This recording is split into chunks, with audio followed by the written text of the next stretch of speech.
नमस्कार, स्वागत है आपका TV9 भारतवर्ष में। मैं हूं आपके साथ अंजलि और बुलेटिन की शुरुआत कर रहे हैं इस वक्त की सबसे बड़ी खबर से, जो कि दिल्ली से आ रही है। आम आदमी पार्टी के नेताओं ने किया है बड़ा दावा। आज केजरीवाल के घर पर रेड कर सकती है ईडी। ये केजरीवाल सरकार में मंत्री आतिशी का दावा है। साथ ही साथ अरविंद केजरीवाल को गिरफ्तार किया जा सकता है, ये आम आदमी पार्टी आशंका जता रही है। आतिशी ने सोशल मीडिया पर इस बात की आशंका जाहिर की है। तो दिल्ली शराब घोटाला मामले में ईडी ने इससे पहले भी 3 बार समन भेजा है अरविंद केजरीवाल को, लेकिन वो पूछताछ के लिए नहीं गए। और उसके बाद अब आम आदमी पार्टी के नेताओं का ये कहना है कि आज किसी भी वक्त ईडी की टीम रेड डाल सकती है केजरीवाल के आवास पर। आम आदमी पार्टी और बीजेपी नेताओं के बीच जुबानी जंग भी शुरू हो गई है। आपको सुनाते हैं केजरीवाल सरकार में मंत्री आतिशी और साथ ही केंद्रीय मंत्री अनुराग ठाकुर ने इस पूरे मामले को लेकर क्या कहा।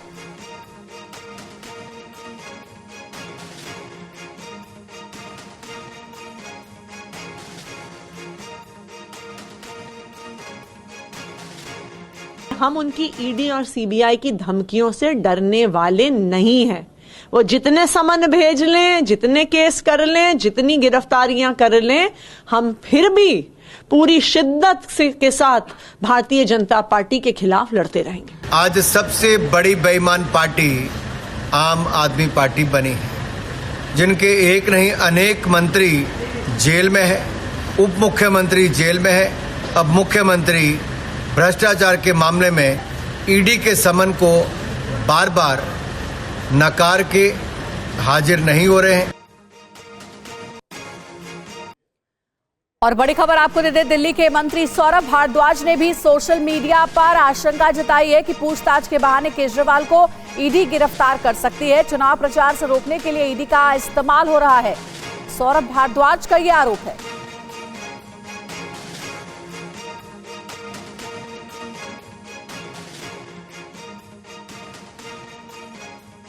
तो दिल्ली सरकार के मंत्री सौरभ भारद्वाज का क्या कहना है, आपको सुनाते हैं। ईडी अगर गिरफ्तार करने के लिए जाती है तो ईडी तो कभी भी गिरफ्तार कर सकती है। आज की तारीख में देश में किसी भी आदमी को ईडी जब चाहे गिरफ्तार कर सकती है। ईडी को किसी चीज की जरूरत नहीं है। डॉक्टर बेईमान अरविंद केजरीवाल जो कभी ये कहते थे कि भारत से भ्रष्टाचार को खत्म करना है, ये दीमक है। आज भारतीय राजनीति का वो भ्रष्टाचारी दीमक बन गए हैं। मन ही मन कह रहे हैं, लागा चुनरी में दाग छुपाऊं कैसे, किया है भ्रष्टाचार ईडी के पास जाऊं कैसे। तो देखिए, ये जुबानी जंग आपने सुन ली आम आदमी पार्टी और बीजेपी के बीच की। और इस वक्त देखिए आम आदमी पार्टी के दफ्तर से लाइव हमारे साथ जुड़े हुए हैं हमारे सहयोगी जितेंद्र भाटी, उनका रुख करेंगे। जितेंद्र, आज क्या होना है, क्योंकि केजरीवाल सरकार के जो मंत्री हैं वो तो इस बात की आशंका जता रहे हैं कि आज ईडी किसी भी वक्त गिरफ्तार करके पूछताछ के बहाने ले जा सकती है केजरीवाल को। बिल्कुल, देखिए अंजलि, आज जो है दिल्ली की सियासत में बहुत बड़ा दिन हो सकता है, क्योंकि अगर बात करूं दिल्ली सरकार में केजरीवाल के बाद जो 2 मंत्री आते हैं, सौरभ भारद्वाज और आतिशी, दोनों ने ये बात कही है कि उनके सूत्र उन्हें बता रहे हैं, सूत्र हालांकि मीडिया इस्तेमाल करती है, देखिए राजनेता भी कर रहे हैं कि सूत्र उन्हें बता रहे हैं कि ईडी आज यानी गुरुवार की सुबह उनके घर पहुंचेगी अरविंद केजरीवाल के और उन्हें पूछताछ के बहाने गिरफ्तार कर लेगी। और ये आशंका आज से नहीं, देखिए 2 नवंबर को पहला समन मिला था, तभी से पहले दिन से आम आदमी पार्टी बात कहती आ रही है। लेकिन जिस तरीके से अगर देखें, कल रात से ही लगातार जो नेता हैं आम आदमी पार्टी को कह रहे हैं कि ईडी आज किसी भी वक्त अरविंद केजरीवाल के घर आएगी और उसको गिरफ्तार उनको कर लेगी। तो ये बड़ा आशंका जो उन्होंने व्यक्त की है। लेकिन अभी जब मैं आपसे बात कर रहा हूँ, हम दर्शकों को खबर दे रहे हैं, अभी ना तो उनके दफ्तर पर ना घर पर ईडी नहीं पहुंची है। इस वक्त की जो बात है वो ये है। लेकिन लगातार आम आदमी पार्टी के जो नेता है वो ये कह रहे हैं कि इस मामले में गिरफ्तारी करने की पूरी कोशिश जो है वो की जा रही है। और इसके पीछे वो वजह ही बता रहे हैं, वो ये कह रहे हैं इसके पीछे भ्रष्टाचार या कोई जांच नहीं है, इसके पीछे लोकसभा का जो चुनाव आ रहा है उसको लेकर के कह रहे हैं। वहीं हमने उनसे ये पूछा कि आप कहते हैं कि हर बार जांच की बात करते हैं, सहयोग की बात करते हैं, ये कैसा सहयोग है कि 3-3 समन में आप नहीं जाते। तो यहाँ पर देखिए आम आदमी पार्टी तर्क देते कहती है कि मनीष सिसोदिया ने हर समन का पालन किया था, उनको गिरफ्तार कर लिया। जो संजय सिंह है उनको तो ईडी ने नोटिस भी नहीं दिया, तब गिरफ्तार कर लिया। तो ऐसे में हम जाएंगे तो हमें गिरफ्तार कर लिया जाएगा। लेकिन सहयोग की जो बात है वो कह रहे हैं कि क्वेश्चनर जो है ईडी बना के भेज दे लिखित में, उसका जवाब दे देंगे। अब अगला क्रम ये है कि क्या वाकई आम आदमी पार्टी की जो आशंका है वो पूरी होती है, या ये भी सिर्फ एक कह सकते हैं कि आशंका के तौर पे ही खारिज हो जाती है। आने वाले 1-2 घंटों में पता लग जाएगा। लेकिन अभी की मैं बात करूं तो ईडी की अभी तक दस्तक नहीं हुई है। जी हाँ, आने वाले 1-2 घंटे में तस्वीर साफ हो जाएगी कि आखिर क्या होना है। क्या केजरीवाल सरकार के जो मंत्री हैं आतिशी और सौरभ भारद्वाज जो आशंका जता रहे हैं कि ईडी गिरफ्तार कर सकती है पूछताछ के बहाने, क्या यही होगा या फिर पिक्चर कुछ और होगी? क्योंकि अगर फिलहाल हम बात करें अरविंद केजरीवाल के आवास के बाहर सुरक्षा काफी ज्यादा टाइट कर दी गई है, बैरिकेडिंग लगा दी गई है और जितेंद्र को भी आप देख पा रहे हैं जो कि आम आदमी पार्टी के दफ्तर के बाहर है। फिलहाल किसी तरीके की गहमा गहमी नजर नहीं आ रही है। लेकिन अगर समन की बात करें तो 1-2 नहीं बल्कि ये तीसरा समन शराब घोटाला मामले को लेकर के अरविंद केजरीवाल को भेजा गया था, जिसमें अरविंद केजरीवाल नहीं गए और उसके बाद ही आशंका जाहिर की जा रही है कि कहीं ऐसा ना हो कि पूछताछ के बहाने ईडी अरविंद केजरीवाल को गिरफ्तार करके ले जाए। इस बीच देखिए, दिल्ली में आज से मैं भी केजरीवाल जनसंवाद अभियान भी शुरू हो रहा है। जनता के बीच जाएंगे आम आदमी पार्टी के नेता और पदाधिकारी। आम आदमी पार्टी के नेता दिल्ली की जनता से करेंगे संवाद। देखिए, आज दिल्ली की सियासत के लिए बड़ा दिन है क्योंकि एक और जहां अरविंद केजरीवाल को लेकर के आशंका जाहिर की जा रही है उन्हीं के पार्टी के नेताओं की ओर से कि ईडी उन्हें गिरफ्तार कर सकती है दिल्ली शराब घोटाला मामले में, तो वहीं दूसरी ओर आज दिल्ली में मैं भी केजरीवाल जनसंवाद अभियान शुरू होने जा रहा है, जिसमें जनता के बीच जाएंगे आम आदमी पार्टी के नेता और पदाधिकारी।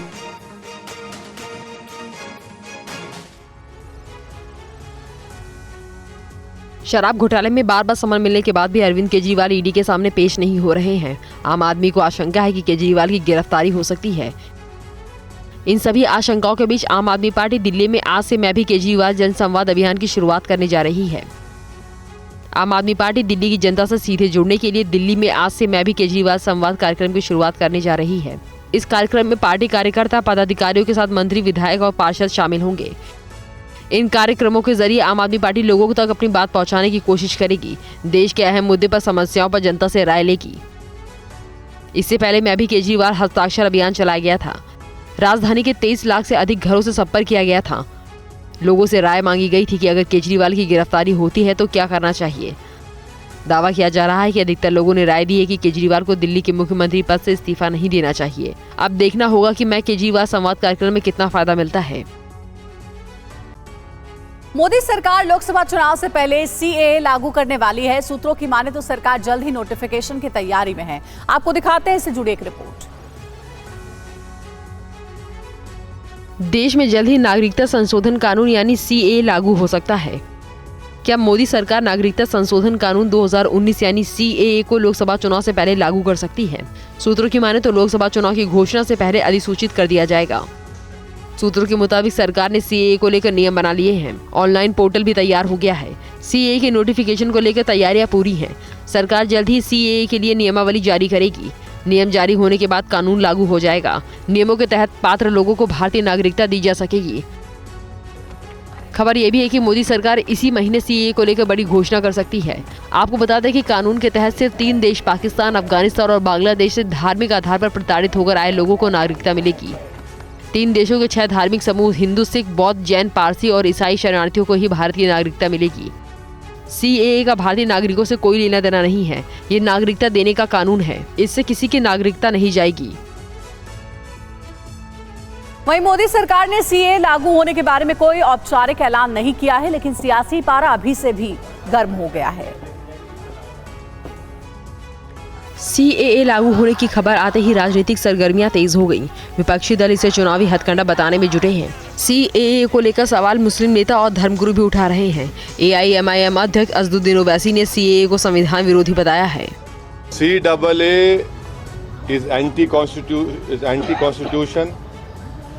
It is a law which has been made on the basis of religion. BJP ने कहा कि ओवैसी लोगों के बीच गलतफहमी पैदा कर रहे हैं। सीए तो पास हो चुका है, ओवैसी साहब की अभी नींद क्यों खुल रही है? सीए के बारे में गलतफहमी पैदा करने की जरूरत नहीं है। सबको मालूम है कि इसको एक न एक दिन इम्प्लीमेंट होना ही है। वहीं समाजवादी पार्टी के सांसद शफीकुर रहमान वर्क ने कहा कि बीजेपी ये सब 2024 के लिए कर रही है।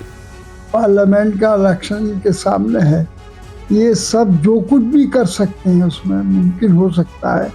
वो सारी बातें करने की कोशिश कर रहे हैं, लेकिन मैं कहता हूँ अल्लाह के भरोसे पर ये सब फेल हो जाएंगे। लोकसभा चुनाव से पहले बीजेपी अपने संगठन को मजबूत करने में जुटी हुई है। बीजेपी ने कई नई नियुक्तियां की हैं। माना जा रहा है कि 2024 के चुनाव को देखते हुए ये नियुक्तियां की गई हैं। साल 2024 के लोकसभा चुनाव को लेकर बीजेपी ने तैयारी तेज कर दी है। इस बीच बीजेपी ने युवा, महिला, किसान और अल्पसंख्यक मोर्चा सहित अन्य मोर्चे के प्रभारियों की घोषणा की है। युवा मोर्चे के प्रभारी सुनील बंसल को बनाया गया है। युवा मोर्चा के प्रभारी पहले तरुण चुग थे। महिला मोर्चा का प्रभारी विजयन जय पांडा को बनाया गया है। महिला मोर्चा के प्रभारी पहले दुष्यंत गौतम थे। किसान मोर्चा का प्रभारी बंदी संजय कुमार को बनाया गया है। किसान मोर्चा के प्रभारी पहले विजयन जय पांडा थे। ओबीसी मोर्चा के प्रभारी विनोद तावड़े को बनाया गया है। ओबीसी मोर्चा के प्रभारी पहले अरुण सिंह थे। अल्पसंख्यक मोर्चा प्रभारी दुष्यंत गौतम को बनाया गया है। अल्पसंख्यक मोर्चा की प्रभारी पहले डी पुरंदेश्वरी थी। एससी मोर्चा के प्रभारी तरुण चुग को बनाया गया है। एससी मोर्चा के प्रभारी पहले सीटी रवि थे। एसटी मोर्चा के प्रभारी राधा मोहन दास अग्रवाल को बनाया गया है। एसटी मोर्चा के प्रभारी पहले दिलीप सैकिया थे। खबर है कि बैठक में अप्रैल मई में होने वाले लोकसभा चुनाव के लिए पार्टी की तैयारियों और रणनीति पर भी चर्चा की गई। इधर दिल्ली में आज कांग्रेस की अहम बैठक होने जा रही है। लोकसभा चुनाव और न्याय यात्रा पर इसमें मंथन होगा। प्रदेश प्रभारियों, महासचिवों, प्रदेश अध्यक्षों के साथ ये बैठक होगी।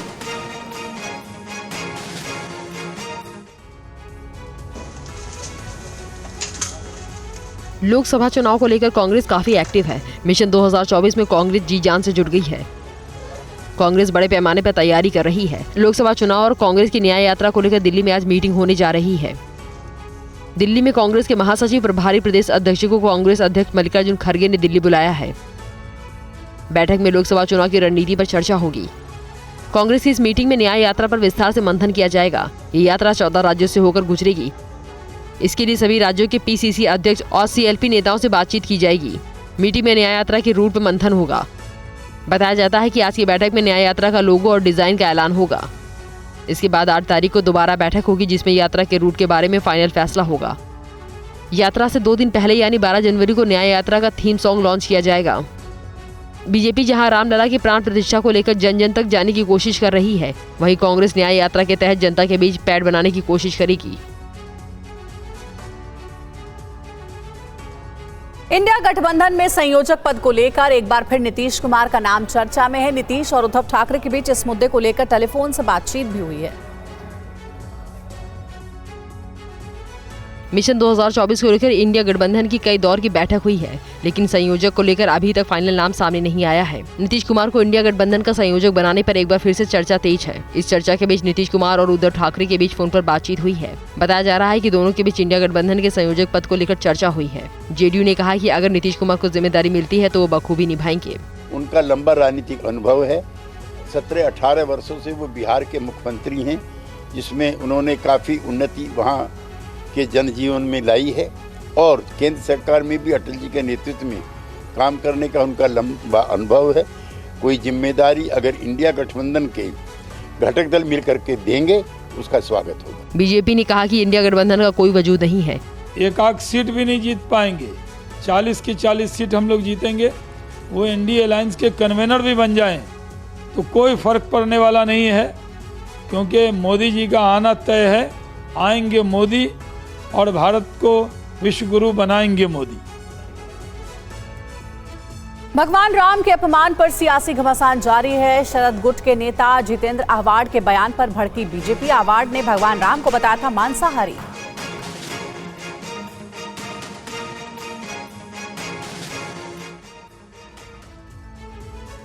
एनसीपी शरद पवार गुट के नेता जितेंद्र आह्वाड का भगवान राम पर विवादित टिप्पणी को लेकर सियासी पारा गर्म हो गया है। आव्हाड ने राम को मांसाहारी बताया है। राम आपला आहे, बहुजनांचा आहे राम, शिकार करून खाणारा राम तो आमचा आहे, आमच्या बहुजनांचा। तुम्ही जिथे आम्हाला सगळे शाकाहारी बनवायला जातात, की आम्ही रामाचा आदर्श पाळतो आणि आम्ही मटण खातो। रामाचा आदर्श, राम हा शाकाहारी नव्हता, तो मांसाहारी होता। 14 वर्ष जंगलात राहणारा माणूस। आव्हाड के बयान पर अजीत पवार गुट और बीजेपी भड़की हुई है। अभद्र भाषा का प्रयोग, हमारी श्रद्धा के साथ खिलवाड़, करोड़ों करोड़ों राम भक्तों की भावनाओं को आहत करने का दुष्कृत्य। क्या कारण है इसके पीछे? यह सोची समझी, चाहे वो शरद पवार गुट हो या कांग्रेस दल हो, इनकी साजिश है। बीजेपी ने भगवान राम के अपमान करने वाले नेता पर एफआईआर दर्ज करने की मांग की है। साथ ही पार्टी ने विरोध प्रदर्शन का ऐलान किया है। कांग्रेस के वरिष्ठ नेता दिग्विजय सिंह नई मूर्ति की स्थापना को लेकर दिग्विजय सिंह ने रामलला की मूर्ति पर सवाल उठाए हैं। मुझे कोई न्योते की आवश्यकता नहीं है, हमारे हृदय में बसे हैं भगवान राम। न्योता मतलब कांग्रेस के किसी नेता का? पहली बात तो यह है कि जिस रामलला की लड़ाई पर, मूर्ति पर सारा झगड़ा हुआ, वो मूर्ति कहाँ है? वो मूर्ति स्थापित क्यों नहीं हुई? नई मूर्ति कहाँ से आ रही है? दिग्विजय सिंह के इस सवाल का जवाब विश्व हिंदू परिषद ने दिया है। पुरानी मूर्तियां 1949 से प्राण प्रतिष्ठित है, उन्हीं का पूजन हुआ है। वो मूर्तियां आकार में छोटी हैं, 40 फुट दूर से दर्शन करेंगे तो वो ठीक से दिखेंगी भी नहीं। इसलिए ये लगाया गया कि इनको उत्सव मूर्तियां बनाएंगे। इधर दिग्विजय सिंह के सवाल पर केंद्रीय मंत्री सर्बानंद सोनोवाल ने पलटवार किया है। एक बात तो देशवासियों ने देखा है, राम मंदिर के सिलसिले में कांग्रेस ने क्या कदम उठाया? कुछ नहीं कर पाया। समाजवादी पार्टी के सांसद शफीकुर रहमान बर्क ने एक बार फिर अयोध्या में बन रहे राम मंदिर पर सवाल उठाए हैं। आपको दिखाते हैं रिपोर्ट में उन्होंने क्या कहा है। अयोध्या में राम मंदिर निर्माण पर समाजवादी पार्टी के सांसद शफीकुर रहमान बर्क का दर्द एक बार फिर छलका। बर्क ने कहा कि मस्जिद की जगह मंदिर बनना इंसानियत और अल्लाह के कानून के खिलाफ है। अगर आपने आज मस्जिद को खत्म कर दिया और फिर मस्जिद का नाम भी नहीं छोड़ा, बल्कि उसकी जगह वो आप एक बहुत बड़ा राम मंदिर बना रहे हैं, तो ये तो इंसानियत के भी खिलाफ है। और इंसानी जो कानून है, हमारे सामने संविधान मौजूद है हिंदुस्तान का, उस संविधान के भी खिलाफ है। सीए बिल पर भी शफीकुर रहमान बर्क ने कहा कि इस बिल के लाने से सरकार को चुनाव में फायदा नहीं होने वाला, बल्कि इसका उल्टा असर पड़ेगा। ये इलीगल है, ये इसकी घोषणा करने से बहरहाल इसका उल्टा असर पड़ेगा। तो यही मानते हैं कि ये इनकी मनमानी है, कानूनी नहीं है। अयोध्या में रामलला की प्राण प्रतिष्ठा को लेकर मुस्लिम महिलाएं भी बेहद उत्साहित हैं। ये वो महिलाएं हैं जो 3 तलाक से पीड़ित हैं। वो भगवान राम के वस्त्र को सजाने के लिए जरी जरदोजी का काम कर रही हैं।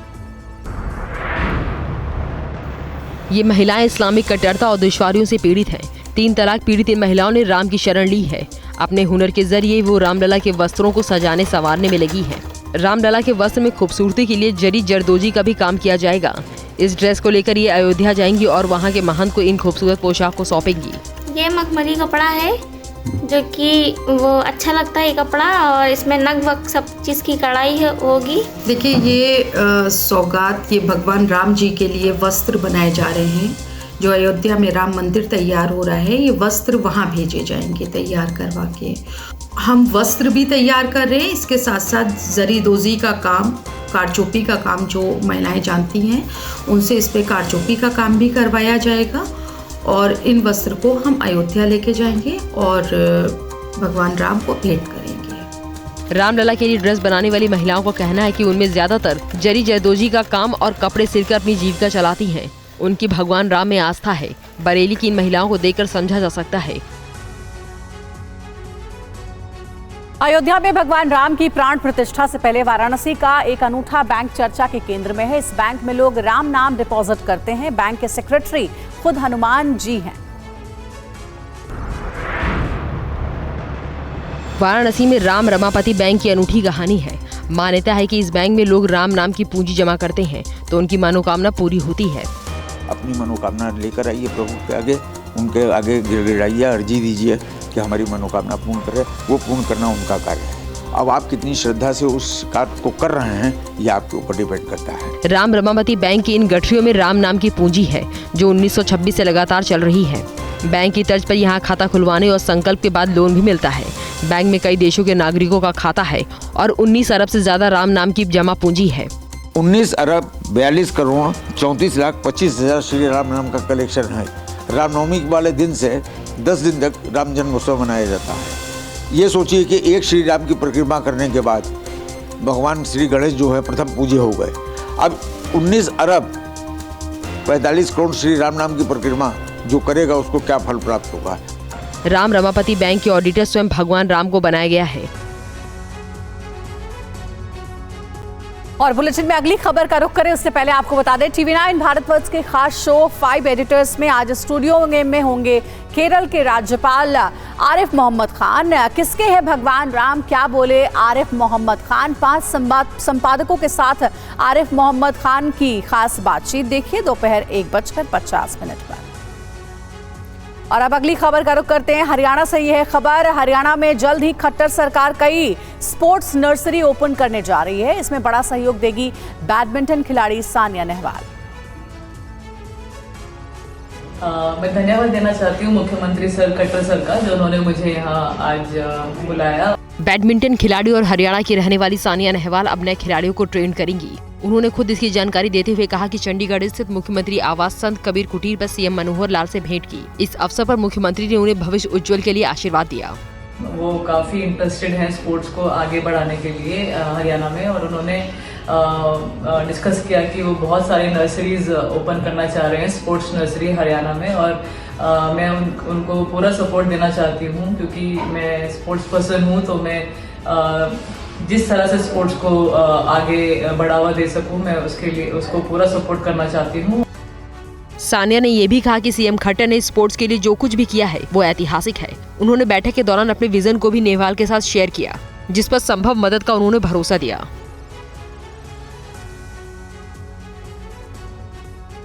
पंजाब के जालंधर में हुए डीएसपी हत्याकांड की पहली सीसीटीवी वीडियो सामने आई है। सीसीटीवी वीडियो जालंधर के बस स्टैंड का है।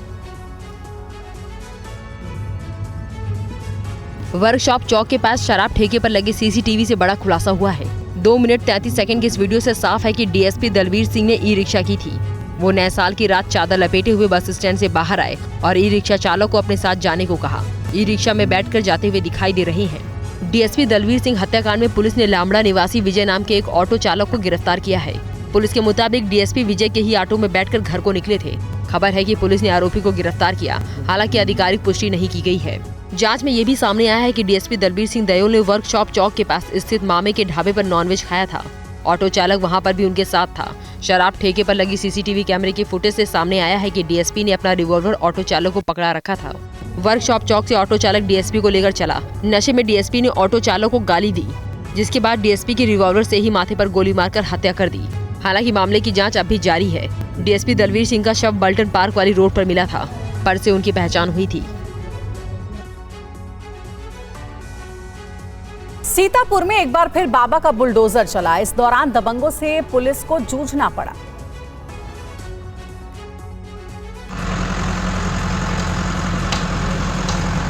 अवैध कब्जे के खिलाफ यूपी सरकार में बाबा का बुलडोजर चल रहा है। सीतापुर के खैराबाद थाने इलाके के रौजा दरवाजा मोहल्ले में ये कार्रवाई की गई। बताया जाता है कि खैराबाद कस्बे में नजूल की भूमि को अवैध कब्जेदारों से खाली कराने के दौरान दबंगों और राजस्व टीम के बीच कहासुनी भी हुई। कई लोगों ने टीम पर हमले की कोशिश भी की। बताया जाता है कि हमले में महराज हारून सहित दर्जनों लोग शामिल थे, जिन्होंने मजिस्ट्रेट लेखपाल सहित कई अधिकारियों पर जानलेवा हमले की कोशिश की। उनकी गाड़ी को घेर लिया। हालांकि पुलिस के एक्शन के बाद सभी दबंग फरार हो गए।